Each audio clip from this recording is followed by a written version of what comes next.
Supreme court ने साबिक वज़ीर-ए-आज़म आज़ाद कश्मीर सरदार तनवीर इलियास की अपील मुस्तरद कर दी। सुप्रीम कोर्ट आज़ाद कश्मीर ने सरदार तनवीर इलियास के वकला की जानिब से दायर अपील डिसमिस कर दी। आपने प्राइम मिनिस्टर क्यों लिखा है, साबिक लिखें, वो डी नोटिफाई हैं, ये कोई मजाक नहीं, ये सुप्रीम कोर्ट है। चीफ जस्टिस वकला पर बरहम हो गए। बात करेंगे हमारे नुमाइंदे सफ़ीर रजा से। जी सफ़ीर, बताएगा डिसमिस कर दी गई है क्योंकि साथ वज़ीर आज़म लिखा गया था नाम के, अब क्या दोबारा से अपील कर सकेंगे? जी, आज सुबह साबिक वज़ीर आज़म सरदार तनवीर इलियास खान की जो लीगल टीम है, जब वो अपनी अपील लेकर सुप्रीम कोर्ट में आई है तो पहले रजिस्ट्रार ने उनकी जो अपील थी उस पर एतराज लगाकर उन्हें वापस भेजा कि आपके जो डॉक्यूमेंट्स हैं कंप्लीट नहीं है, चूंकि उन्होंने उसके साथ जो साबिक वज़ीर आज़म को कानून साज असम्बली के लिए नाअहल करार देने का जो इलेक्शन कमीशन ने नोटिफिकेशन जारी किया था उसको भी शामिल नहीं किया था। तो फिर दोबारा से जब उन्होंने वो डॉक्यूमेंट्स कंप्लीट करके वो अपील दायर की है, तो उसके बाद जब वो सुप्रीम कोर्ट में चीफ जस्टिस के सामने पेश हुए हैं तो चीफ जस्टिस ने उसका जायजा लेकर कहा है कि चूंकि आपने इसके साथ वज़ीर आज़म लिखा है और वो अब वज़ीर आज़म नहीं है, वो वज़ीर आज़म थे, तो अब ये अपील काबिले समाअत नहीं है और वो मुस्तरद कर दी गई है। और साथ ये कहा गया है, चीफ जस्टिस ने ये रिमार्क्स दिए हैं कि आप दोबारा अपील ले आए, हम देख लेंगे कि इसका क्या करना है। जी ठीक है, ये कहा गया है कि दोबारा अपील ले आए, देख लेंगे इसका क्या करना है। ये रिमार्क्स दिए गए चीफ जस्टिस की जानिब से, आपने अपडेट किया, बहुत शुक्रिया सफ़ीर। आज़ाद कश्मीर में नए कायदे-ए-अवान के इंतखाब तक ख्वाजा फारूक वज़ीर आज़म आज़ाद कश्मीर रहेंगे। ख्वाजा फारूक अहमद की कायम मकाम वज़ीर आज़म तकर्री का नोटिफिकेशन भी जारी कर दिया गया। ख्वाजा फारूक अहमद 30 साल से सियासत में हैं। उन्होंने साबिक वज़ीर आज़म सरदार अब्दुल कयूम के मद्दे मुकाबले इलेक्शन जीतकर शोहरत हासिल की थी।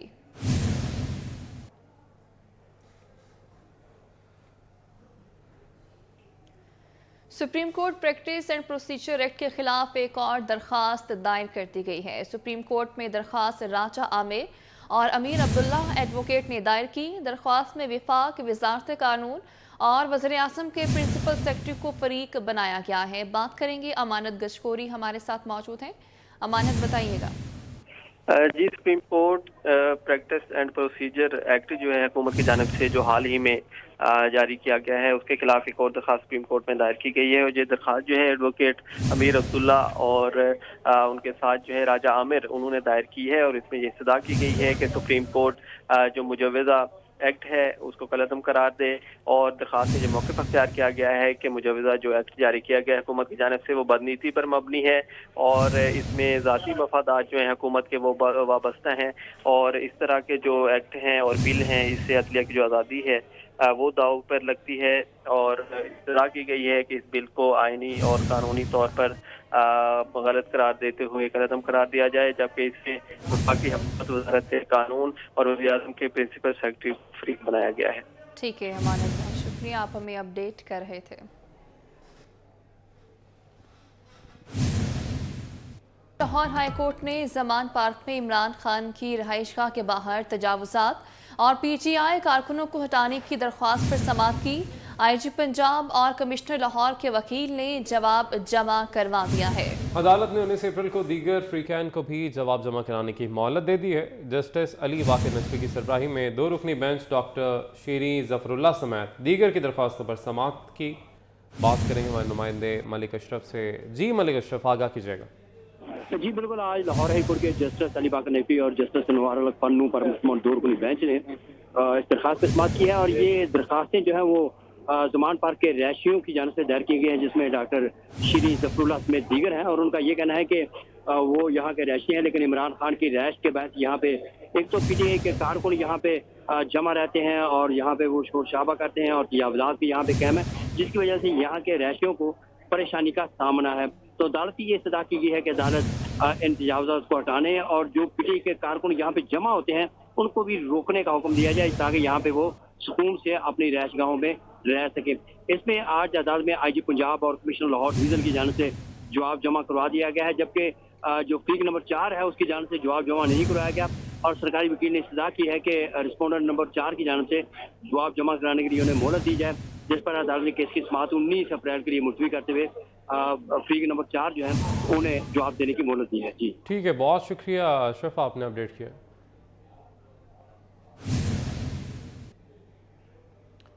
इमरान खान और बुशरा बीबी के खिलाफ दौरान इद्दत निकाह पर कानूनी कार्रवाई का केस इस्लामाबाद में मुकदमे के मरकजी गवाह मुफ्ती सईद ने अपना बयान अदालत में कलमबंद करा दिया है। बात करेंगे हमारे नुमाइंदे एहतशाम क्यानी से। एहतशाम, क्या केस है ये? देखिए, मुफ्ती सईद जो कि चेयरमैन तहरीक इंसाफ इमरान खान और उनकी अहलिया बुशरा बीबी के निकाह ख्वाह थे, उन्होंने ये आज अदालत में बयान दिया है कि इमरान खान ने जो पहला निकाह किया वो बुशरा बीबी से दौरान इद्दत किया गया था और उसके बाद तकरीबन 1 माह के बाद इमरान खान ने दोबारा उनसे रब्ता किया और उन्हें ये कहा कि उन्होंने बुशरा बीबी से दोबारा निकाह पढ़ाना है, इसलिए वो दोबारा आ जाएं। और मुफ्ती सईद कहते हैं कि जब वो बनी गाला गए तो उन्हें ये बताया गया कि पहला निकाह जो था वो शरई तौर पर दुरुस्त नहीं था, इसलिए उनका दोबारा निकाह पढ़वा दिया जाए। मुफ्ती सईद कहते हैं कि 1 जनवरी 2018 को इमरान खान की कॉल आई और उन्होंने कहा कि आप आ जाएं, हमने लाहौर के लिए जाना है और वहां पे बुशरा बीबी से निकाह करना है।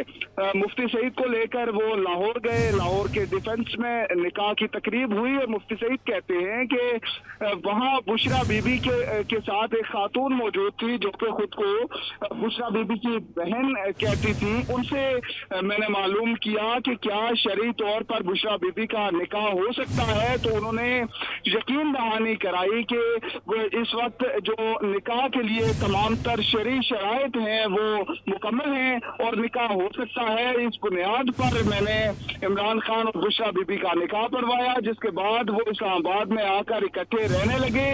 जबकि आइंदा महीना जो फरवरी का महीना था उसमें इमरान खान की दोबारा कॉल आई और उन्होंने एक बार फिर निकाह पढ़ाने के लिए बुलाया।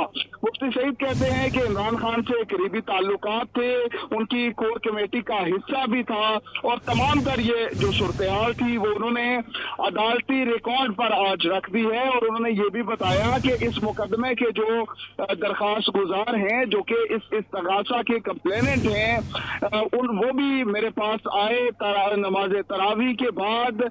उन्होंने इस मामले से मुताल्लिक पूछा और उन्हें मैंने तमाम तर सूरत-ए-हाल बताई, जिसके बाद मोहम्मद हनीफ जो कि कंप्लेनेंट हैं, उन्होंने इस्लामाबाद की सेशन अदालत में ये कंप्लेंट दायर की थी। जी अच्छा, ये कंप्लेंट दायर की गई और इस कंप्लेंट में कहा क्या गया था, दरख्वास्त दी क्या गई थी कि इमरान खान सादिक और अमीन नहीं है, या उसमें क्या मौक़िफ़ अपनाया गया था दरख्वास्त गुजार की जानिब से, ये भी बताइएगा। देखिए, ये जो दरख्वास्त थी इसमें तो ये मौक़िफ़ था कि इमरान खान ने गैर शरई तौर पर निकाह किया, उन्होंने दौरान इद्दत निकाह किया और इससे मुताल्लिक ये PPC जो कि सेक्शन 496 बनती है और उसमें ये इस्तदा है कि उनके खिलाफ जो कानूनी कार्रवाई है वो की जाए। उसके लिए ये कंप्लेंट है, ये प्राइवेट कंप्लेंट। और इस पे कार्रवाई होती क्या है, ये भी एहतशाम बता दीजिएगा। इसमें इस तरीके से इद्दत के दौरान अगर कोई निकाह कर लेता है और दोबारा फिर से निकाह उसका पढ़ा दिया जाता है तो उसके ऊपर क्या उसको जेल होती है, सजा होती है, क्या इसमें सजा है? ठीक है, एहतशाम क्यानी हमारे साथ मौजूद थे और इस हवाले से हमें अपडेट कर रहे थे कि मुफ्ती साहब का जो मुफ्ती मोहम्मद सईद हैं उनका बयान भी अब अदालत में जो है जमा करवा दिया गया है। बहुत शुक्रिया एहतशाम, आपने इस अहम खबर से मुतालिक अपडेट किया। क़याम पाकिस्तान से अब तक सरबराहान ममलिकत को बैरून ममालिक से मिले तहाइफ की तफसीलात पब्लिक करने की दरख्वास्त पर समाअत हुई। एडिशनल अटारनी जनरल की तफसीलात फराहम करने के लिए मज़ीद वक्त देने की इस्तदा मंजूर कर ली गई। इस्लामाबाद हाई कोर्ट के जस्टिस मियां गुल हसन औरंगजेब ने केस की समाअत की। क़याम पाकिस्तान से अब तक सरबराहान ममलिकत को बैरून ममालिक से मिले तहाइफ की तफसीलात पब्लिक करने की दरख्वास्त पर समाअत हुई है।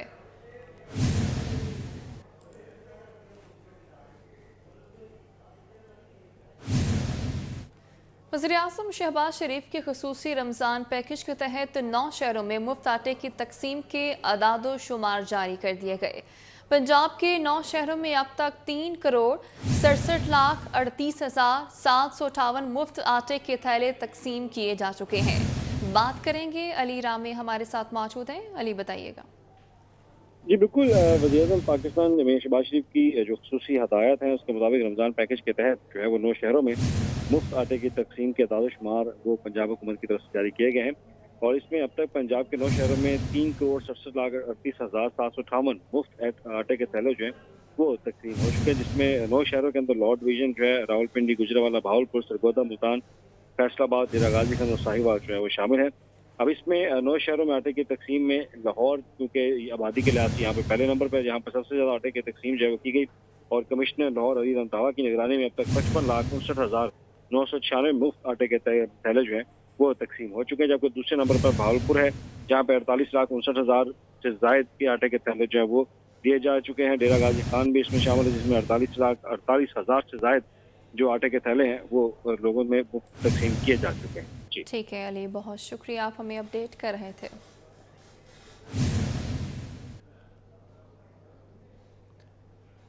वज़ीर-ए-आज़म और वज़ीर ख़ज़ाना की मुशावरत, सरकारी मुलाजमीन को ईद उल फितर से पहले इस माह की तनख्वाह देने का फैसला कर लिया गया है। माहाना पेंशन की अदायगी भी ईद उल फितर से पहले करने का फैसला किया गया है। वज़ीर ख़ज़ाना ने सेक्रेटरी ख़ज़ाना को फौरी इंतज़ामात करने की हिदायत भी कर दी है। बात करेंगे हमारे नुमाइंदे वकास अजीम से। जी वकास, यकीनी तौर पर सरकारी मुलाजमीन और वो लोग जो कि पेंशन वसूल करते हैं उनके लिए बहुत अच्छी खबर। जी बिल्कुल, आज वज़ीर ख़ज़ाना साहबदार ने वज़ीर-ए-आज़म शहबाज शरीफ के साथ मुशावरत की है और ये फैसला किया जा रहा है कि तमाम जो सरकारी मुलाजमीन हैं उनको ईद उल फितर से कबल तनख्वाहें और पेंशन जारी कर दी जाए और वज़ीर ख़ज़ाना साहबदार ने इस सिलसिले में सेक्रेटरी ख़ज़ाना को भी ये हिदायत जारी की हैं कि तनख्वाहें जारी करने के लिए जो इंतजामात हैं, कागजी कार्रवाई है उसको मुकम्मल कर लिया जाए और तमाम सरकारी मुलाजमीन को ईद उल फितर तनख्वाहें जारी कर दी जाए और जो पेंशन है वो भी जारी कर दी जाए रिटायर्ड मुलाजमीन के लिए। ठीक है, बहुत शुक्रिया वकास, आपने अपडेट किया।